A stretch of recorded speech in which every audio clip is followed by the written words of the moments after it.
what are some things, Pat, that what are your biggest environmental concerns of the street department in terms of the effects of the environment on the work that you have to do? Well, our biggest problem still is keeping property owners from putting debris and leaves and sticks and grass clippings and stuff like that in the streets. Okay. That's our number one problem. And what issues does that create when they do that? Well, when that's done and it rains, all that grass and stuff goes directly in on over half of the town. If you take 5th Street and then 4th Street as you come through town, basically everything south of there drains into the lake. Okay, north goes into the Port Farm Creek. So then when we get people that mow grass in the streets and it rains, of course it's down in the storm sewer running into the lake. We've got about 64 miles of streets and we've got one street sweeper. So if you take the 64 miles and divide that or times that by 2 on 2 sides, you've got 130 miles that he's trying to clean up. I mean, it's almost impossible. We know where the heavily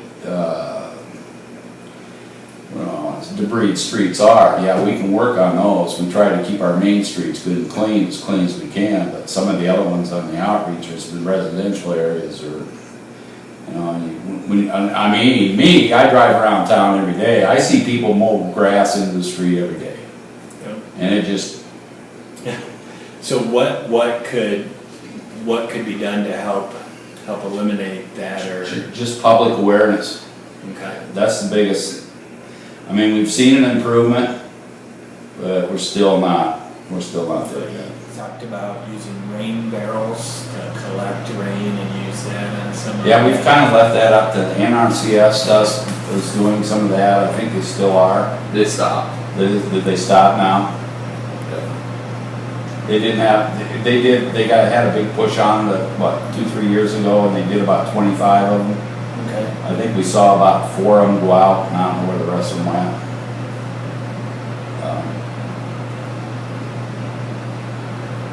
They're a good idea. But it just didn't take off, huh? It just didn't take off.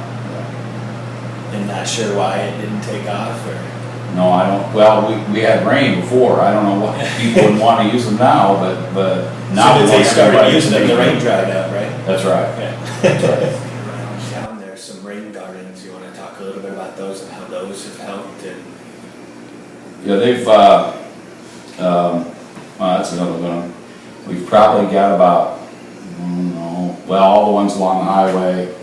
We put a double one in on Vessel Street that worked really well. That one didn't have a storm sewer system to it. We drilled those into the ground and we found a sand clay layer. So we've actually had it up to 1.5 inches of rain where we've just taken the water, dumped them into these rain gardens, and then filtered right back down through the ground, and then it's been a good one. Those we try to do all, that's another thing, is it's easy to build these rain gardens, but it's another thing to take care of in the maintenance. Mm-hmm. The maintenance is the hard part of building a rain garden, and getting people to help us with that. We only have 6 or 7 people. When you decide to try to build 20 or 30 of these things, or 40 of them, then you've got to spend all your time maintaining and pulling weeds and stuff, because I'll tell you, nothing looks worse than one of those rain gardens that looks crappy. Yeah. So